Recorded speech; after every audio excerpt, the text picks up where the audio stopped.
तैयारी नॉर्सेट 10 और आरआरबी की बहुत अच्छे से चल रही होगी। सो आप सब लोगों के कहने पे मैंने नॉर्सेट 10 और आरआरबी के लिए ये आज से सीरीज स्टार्ट करनी है बेटू।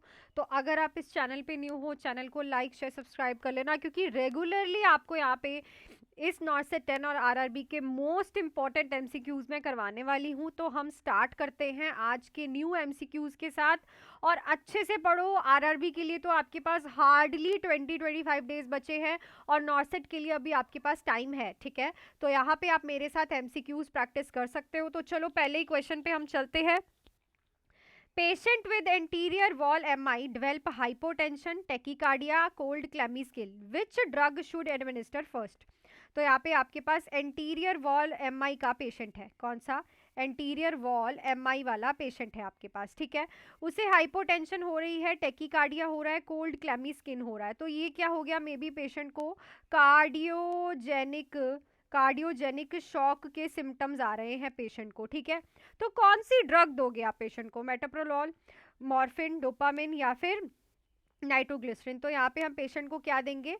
डोपामिन क्यों देंगे? बिकॉज डोपामिन क्या करेगा? जो मायोकार्डियल कॉन्ट्रैक्टेबिलिटी है, ठीक है, मायोकार्डियल कॉन्ट्रैक्टेबिलिटी है बेटू, उसको इंक्रीज करवाएगा। ऑब्वियसली अगर मायोकार्डियल कॉन्ट्रैक्टेबिलिटी इंक्रीज हुई, प्लस साथ की साथ ये परफ्यूजन को भी इंक्रीज करवाएगा। किसको? परफ्यूजन को भी इंक्रीज करवाएगा। तो ऑटोमेटिकली पेशेंट को हम फर्स्ट ड्रग जो एडमिनिस्टर करेंगे दैट इज डोपामिन, जिससे जो सिम्टम्स है वो इंप्रूव होंगे और पेशेंट का हार्ट फंक्शनिंग स्टार्ट होगा। क्लियर? तो राइट ऑप्शन क्या रहेगा? Option number C. Next question पे चलते हैं। An SIADH which laboratory finding is expected? तो SIADH में कौन सी लेबोरेटरी फाइंडिंग हमें एक्सपेक्टेड है, देखने को मिलती है? Increase serum sodium, decrease urine specific gravity, decrease serum osmolarity, increase haematocrit. तो SIADH में जो एंटी डायूरेटिक हार्मोन है वो बहुत ज़्यादा होता है, जिसकी वजह से वाटर जो है वो बॉडी में क्या करता है? रिटेन करता है, उसकी रिटेंशन होती है, वाटर की रिटेंशन।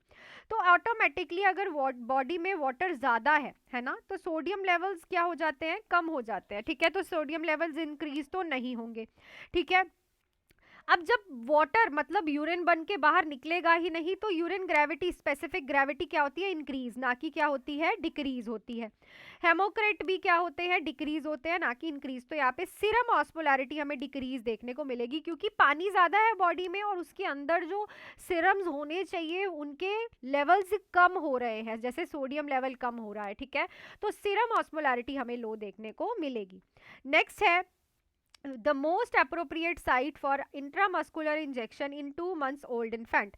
2 months old infant में most appropriate site क्या रहेगी IM injection की? deltoid, dorsogluteal, ventrogluteal, vastus lateralis. So it is a vastus lateralis because यहाँ पे major nerves नहीं present होती, plus ये जो area होता है ये कुछ नहीं होता है, ठीक है।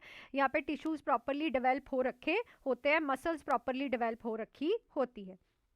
नेक्स्ट है बर्न पेशेंट है जिसका वेट है 60 kg, 50% total body surface area burn है। According to Parkland formula total fluid required in first hours, पहले घंटे में कितना फ्लूइड रिक्वायर है? तो हम पार्कलैंड फॉर्मूला पढ़ते हैं जिसमें होता है 4 ml into kg into total body surface area जो उस बर्न है उसकी परसेंटेज। तो 4 ml RL को हमने मल्टीप्लाई किया 60 के साथ और साथ में हमने मल्टीप्लाई किया 40 के साथ। तो यहाँ पे जो हमारे पास आंसर आएगा दैट इज 9600 ml, जिसमें आप पहले 24 आवर्स में ये जो पूरा फ्लूइड जो है आप लोग चलाते हो। क्लियर? तो राइट ऑप्शन क्या रहेगा? Option number C. नेक्स्ट है which ECG change is characteristics of hyperkalaemia? Potassium level ज्यादा होने के ECG चेंज कौन से हैं?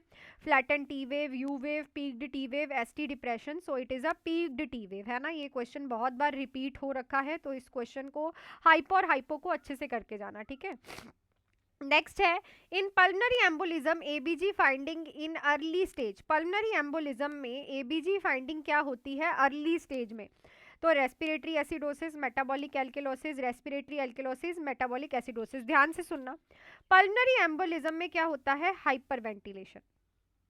हाइपरवेंटिलेशन हाइपरवेंटिलेशन में CO2 जो है वो बहुत ज्यादा क्या होती है?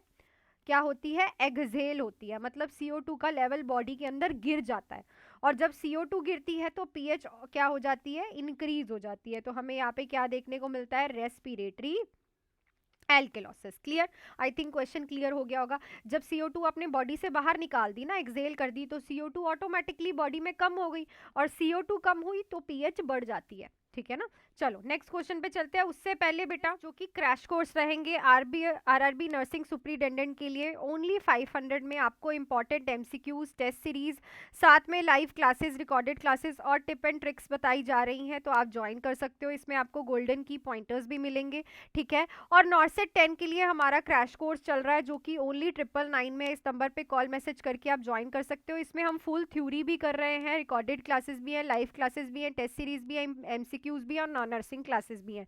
तो आप लोग जुड़ सकते हो, आप लोग रिव्यूज चेक कर सकते हो, आप लोग सिलेक्शंस हमारी देख सकते हो। द बेस्ट सिलेक्शंस और रिव्यूज के साथ आपको मैं पूरा स्टडी मटेरियल प्रोवाइड कर रही हूँ।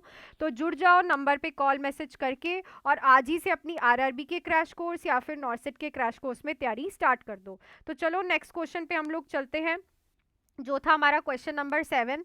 The drug of choice in anaphylactic shock. Anaphylactic में ड्रग ऑफ चॉइस कौन सी रहती है? हाइड्रोकॉर्टिजोन, डोपामिन, एपिनेफ्रिन या फिर क्लोरफ्रेमामाइन। सो इट इज अ, क्या देते हैं हम पेशेंट को? एड्रेनालिन, जिसको आप एपिनेफ्रिन भी बोलते हो। ये भी आता है आपको बहुत बार एग्जाम में। ठीक है?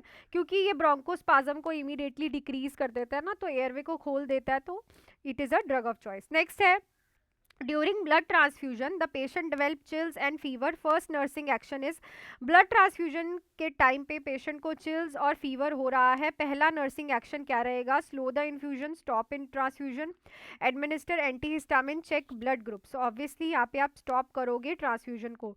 स्लो आप तब करते हो ट्रांसफ्यूजन को जब आपको जुगुलर वेन डिस्टेंशन देखने को मिलती है, कि जुगुलर वेन जो है वो डिस्टेंडेड है, इसका मतलब जो आपने ब्लड फ्लो लगा रखा है वो बहुत तेज है। नेक्स्ट है, which cranial nerve is responsible for gag reflux. कौन सी क्रेनियल नर्व गैग रिफ्लक्स के लिए रिस्पॉन्सिबल है? Glossopharyngeal and vagus, trigeminal, hypoglossal या फिर facial. So it's a glossopharyngeal and vagus, because glossopharyngeal are a sensory nerve and जो आपकी vagus है ये मोटर नर्व है, और ये दोनों ही कंट्रोल करती हैं गैग रिफ्लक्स को। क्लियर? चलो नेक्स्ट है, the most common complication of long term heparin therapy. तो अगर किसी को बहुत लंबे समय से हेपरिन थेरेपी चल रही है, लॉन्ग टर्म कॉम्प्लिकेशन क्या रहेगी? Hyperkalaemia, thrombocytopenia, hypertension, hyperglycaemia. So it is a thrombocytopenia. Thrombocytopenia जो है बहुत कॉमन कॉम्प्लिकेशन होती है अगर किसी को लंबे समय तक हेपरिन चलती है। इसको हेपरिन इंड्यूस्ड थ्रोम्बोसाइटोपिनिया भी बोलते हैं, HIT, आपने देखा होगा। चलो नेक्स्ट है, patient with head injury has unequal प्यूपिल and bradycardia, this indicate. तो पेशेंट है जिसको हेड इंजरी है, अनइक्वल प्यूपिल है और ब्रेडिकार्डिया है, ये चीज क्या इंडिकेट करती है? Neurogenic shock, Cushing triad, hypovolemic shock या फिर spinal shock. So this is the sign of Cushing triad, जो कि क्या हो सकता है? जो कि 3 साइंस होते हैं, बीपी का इंक्रीज होना, साथ में रेस्पिरेटरी रेट का कम होना एंड हार्ट रेट का कम होना। So these are the Cushing triads of head injury, जिसमें आपको अनइक्वल प्यूपिल भी दिखते हैं, और this is the sign of increase ICP। Next है, which vaccine is contraindicated in pregnancy. कौन सी वैक्सीन जो है कॉन्ट्राइंडिकेटेड होती है प्रेगनेंसी में? टेटनस, टॉक्सॉइड, इन्फ्लुएंजा, MMR या फिर हेपेटाइटिस बी। सो इस क्वेश्चन का आंसर आप लोग मुझे कमेंट सेक्शन में लिख के बताओगे कि राइट क्या रहेगा। तो आई थिंक सारे ही क्वेश्चन आपको नॉर्सेट एंड RRB के लिए आज वाली क्लास के क्लियर हो गए होंगे। कल करेंगे हम न्यू क्वेश्चंस बेटू। टिल देन आप लोग जुड़ सकते हो मेरे साथ इन दोनों क्रैश कोर्सेज में for RRB only for 500 till your exam. आप इस नंबर पे कॉल मैसेज करके important MCQs, test series, live classes, recorded classes सारा ले सकते हो। और नॉर्सेट 10 के लिए 999 में आपको फुल थ्योरी और MCQs मिल रहे हैं।